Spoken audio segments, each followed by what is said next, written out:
Set 5-এর দ্বিতীয় ভাগে 4 এবং 5 দাগের প্রশ্নগুলোর সমাধান নিয়ে আলোচনা করছি।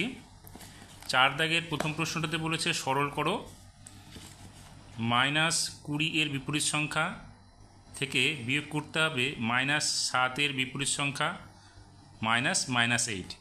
তাহলে এখানে দেখো আমরা কি করব, -20 এর বিপরীত সংখ্যা মানে হচ্ছে +20, -7 এর বিপরীত সংখ্যা কি হবে +7, এখানে মাইনাস আছে, এখানে -8। এখন আমরা কি করব, এখানে +20 প্লাসে মাইনাসে -7, মাইনাসে মাইনাসে +8। তাহলে দেখো এই 20-র সঙ্গে আমরা 8কে যোগ করে দেবো, অথবা 20 থেকে 7কে বিয়োগ করে দেবো। তাহলে কত হবে 13 যোগ 8, 13-র সঙ্গে 8 যোগ করলে কত হবে 21।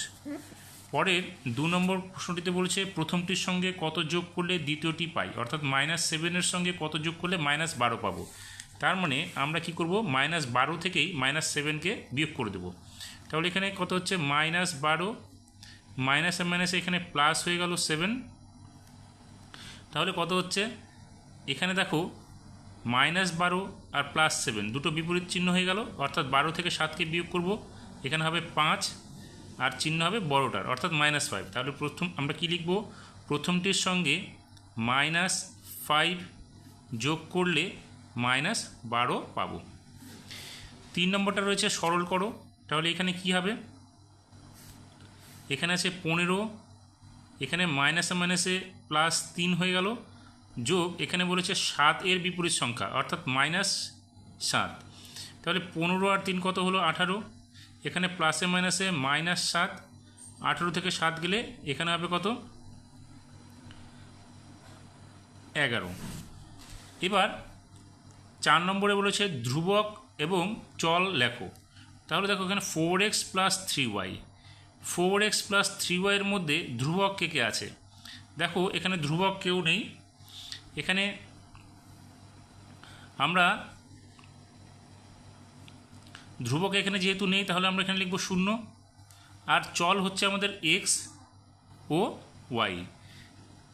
এখানে x এর সহগ হতে পারে 4, y এর সহগ হতে পারে 3, কিন্তু ধ্রুবক নেই।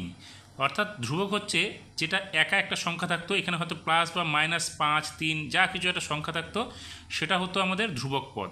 কিন্তু এখানে ধ্রুবক বলে নেই, সেই জন্য আমরা এখানে লিখলাম 0। আর চল হচ্ছে এই যে দেখো x এবং y, এদেরকে বলা হয় চলরাশি, এবং x এর সাথে যে আছে সে হচ্ছে সহগ, y এর সঙ্গে যে আছে সে হচ্ছে সহগ।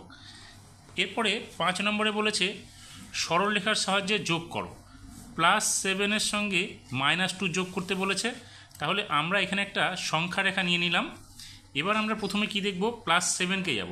+7 মানে হচ্ছে ডান দিকে যেতে হবে। তাহলে এখানে +1 +2 +3 +4 +5 +6 +7 +8 +9 পর্যন্ত নেওয়া আছে। আমরা প্রথমে +7 পর্যন্ত যাব। 0 থেকে 7 পর্যন্ত গেলে 1 2 3 4 5 6 7। তাহলে আমরা প্রথমে 0 থেকে 7 পর্যন্ত গেলাম। তাহলে এটা হলো +7। এইবার বলেছে -2। তাহলে -2 হলে আমি এখানে এলাম, এখান থেকে 2 ঘর আবার কি করব, মাইনাস যেহেতু, তাহলে বাঁ দিকে চলে আসবো।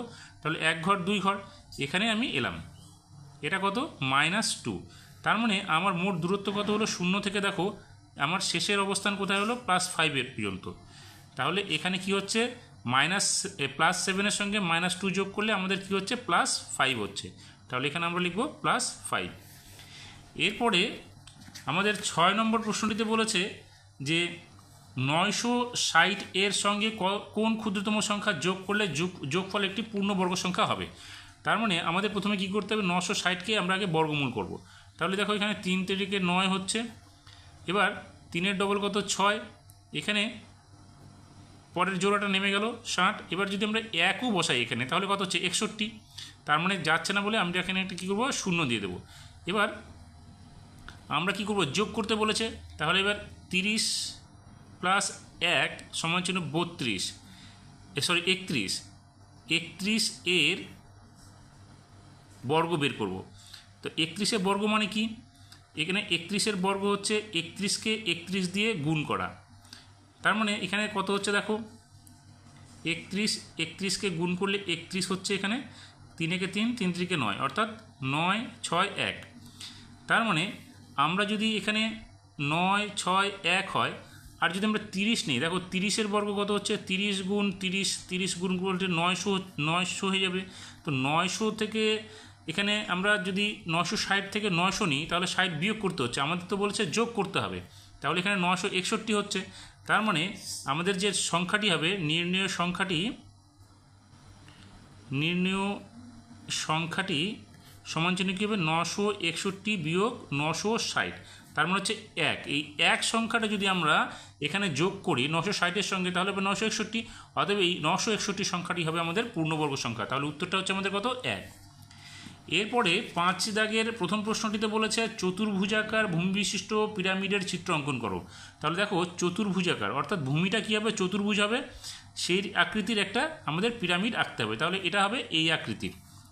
পরের প্রশ্নটিতে বলেছে ত্রিভুজাকার ভূমি বিশিষ্ট প্রিজমের চিত্র অঙ্কন করো। দেখো ত্রিভুজাকার অর্থাৎ ভূমিটা হবে ত্রিভুজ, তাহলে ভূমি যদি ত্রিভুজ হয় তাহলে আমাদের চিত্রটা হবে এইরকম।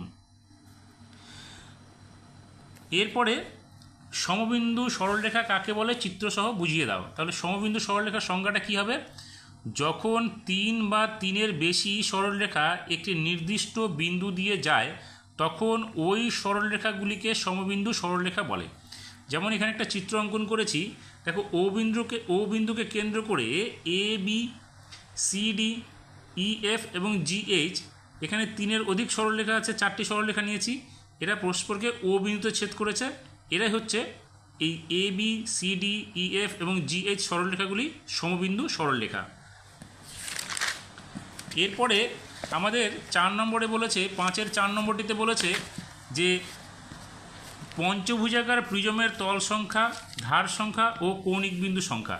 দেখো তল সংখ্যা, নিচে একটি তল উপরে একটি তল, তাহলে 2টি হলো, আর পার্শ্বতল হবে 5টি, কারণ পঞ্চভুজাকার আকৃতি ভূমি, তার মানে পার্শ্বতল 5টি হবে, তাহলে 5 উপরে একটা তল নিচে একটা তল 7টি হবে, তাহলে এখানে আমরা লিখব 7। ধার সংখ্যা, দেখো ধার মানে হচ্ছে বাহু, তাহলে নিচে 5টি বাহু উপরে 5টি বাহু, 5 5 10, এবং পার্শ্বতলের দেখো 5টি আছে, তার মানে হচ্ছে 15টি বাহু হবে, এখানে ধার সংখ্যা হবে 15টি। এরপরে বলেছে কৌণিক বিন্দু, দেখো কৌণিক বিন্দু নিচে দেখো 5টি আছে উপরে 5টি, তার মানে এখানে হবে 10টি। এরপরে 5 নম্বরে বলেছে সমকোণী সমদ্বিবাহু ত্রিভুজ কাকে বলে চিত্র দাও। তাহলে সমকোণী সমদ্বিবাহু ত্রিভুজ কাকে বলবো, সমকোণী সমদ্বিবাহু ত্রিভুজ একেই বলবো যে ত্রিভুজের একটি কোণ সমকোণ বা 90 ডিগ্রি এবং সমকোণ সংলগ্ন বাহু দুটি সমান, তাকে সমকোণী সমদ্বিবাহু ত্রিভুজ বলে। এখানে একটা চিত্র নিয়েছি এ বি সি ত্রিভুজ, যার এ বি এবং বিসি বাহুর দৈর্ঘ্য হচ্ছে সমান এবং কোণ এ বি সি অর্থাৎ এই কোণটা হচ্ছে আমাদের সমকোণ। এক্ষেত্রে যেহেতু এই ত্রিভুজ এ বি সি এর এ বি এবং বিসি বাহু পরস্পর সমান এবং কোণ বিটা হচ্ছে 90 ডিগ্রি, অতএব আমরা ত্রিভুজ এ বি সিকে বলতে পারি সমকোণী সমদ্বিবাহু ত্রিভুজ। এবার 6 নম্বরে বলেছে দুটো বাক্য লেখা আছে, সেই দুটো আমাদের সত্য না মিথ্যা সেটা আমাদের যাচাই করতে হবে। দেখো এখানে বলেছে সমকোণী ত্রিভুজ কখনো সমবাহু ত্রিভুজ হতে পারে না। সমকোণী ত্রিভুজ কখনো সমবাহু ত্রিভুজ হতে পারে না, এই কথাটা ঠিক। কারণ দেখো এখানে সমবাহু ত্রিভুজ কী করে হবে, কারণ এই দুটো বাহু আমরা সমান নিতে পারি, কিন্তু অতিভুজটা কিন্তু সমকোণী ত্রিভুজের বাকি বাহুগুলোর থেকে বৃহত্তর হয়, সেক্ষেত্রে তো সমবাহু ত্রিভুজ হতে পারে না, অতএব এটাকে আমরা বলবো সত্য। এরপরে বি নম্বরটাতে বলেছে যে কোনো ত্রিভুজের কমপক্ষে 2টি সূক্ষ্মকোণ থাকে। দেখো যে কোনো ত্রিভুজের কমপক্ষে 2টি সূক্ষ্মকোণ থাকবে, হ্যাঁ এই কথাটা ঠিক। আমাদের 3টি কোনো সূক্ষ্মকোণ হতে পারে, আবার 2টি কোনো সূক্ষ্মকোণ হতে পারে, সেক্ষেত্রে আমরা বলবো যে কোনো ত্রিভুজের কমপক্ষে 2টি সূক্ষ্মকোণ থাকা দরকার, অর্থাৎ 90 ডিগ্রি থেকে কম থাকতে হবে। অতএব এটা আমরা এই বাক্যটাকে আমরা কী ধরবো বা বিবৃতিটিকে সত্য ধরবো। এরপরে 7 নম্বরে এখানে কোণগুলো রয়েছে, বলছে কোণগুলোর প্রকৃতি কীরূপ বা কী ধরনের কোণ সেটা আমাদের বলতে হবে। দেখো 45 ডিগ্রি কোণ, এটা হচ্ছে আমাদের কি 90 ডিগ্রি থেকে ছোট, অতএব এটাকে আমরা বলবো কি সূক্ষ্ম কোণ, এটা হলো সূক্ষ্ম কোণ। তারপরে 120 ডিগ্রি কোণটা আমাদের 90 ডিগ্রি থেকে বড় কিন্তু 180 ডিগ্রি থেকে ছোট, অতএব এটাকে আমরা বলবো কি স্থূল কোণ।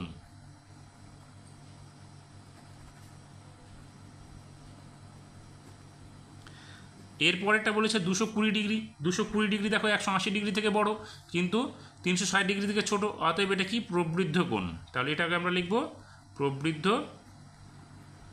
কোণ। এবার 90 ডিগ্রি, 90 ডিগ্রি মানেই হচ্ছে সমকোণ, তাহলে এখানে আমরা লিখব সমকোণ। এরপরে এখানে বলেছে প্রদত্ত কোণের শীর্ষকোণ ও বাহু কয়টি। দেখো কোণের শীর্ষবিন্দু ও বাহু কয়টা হবে, এখানে একটা কোণ নিলাম পি কিউ আর, এই কোণের শীর্ষবিন্দু কটা, একটা হবে, তাহলে এখানে আমরা লিখব একটি। এবং বাহু কী হবে, পি কিউ এবং কিউ আর, এই হলো দুটো বাহু।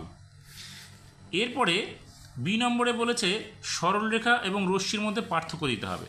দেখো এখানে আমি দুটো পার্থক্য তুলে ধরেছি, একটা হচ্ছে সরলরেখার প্রান্তবিন্দু নেই, আর রশ্মির শুধুমাত্র একটি প্রান্তবিন্দু আছে। দ্বিতীয় পার্থক্য বলেছি সরলরেখার উভয় দিকে বর্ধিত করা যায়, কিন্তু রশ্মিকে শুধুমাত্র একদিকে বর্ধিত করা যায়। যেমন এখানে একটা সরলরেখা নিয়েছি, এই সরলরেখাটাকে আমরা ইচ্ছা করে এদিকে বাড়াতে পারবো, এদিকেও বাড়াতে পারবো, অতএব এটাকে হচ্ছে কি সরলরেখাটা দুদিকে বর্ধিত করা যাবে, কিন্তু রশ্মিকে একটি প্রান্ত বিন্দু থাকে, অপর দিকে আমরা কিন্তু বর্ধিত করতে পারি।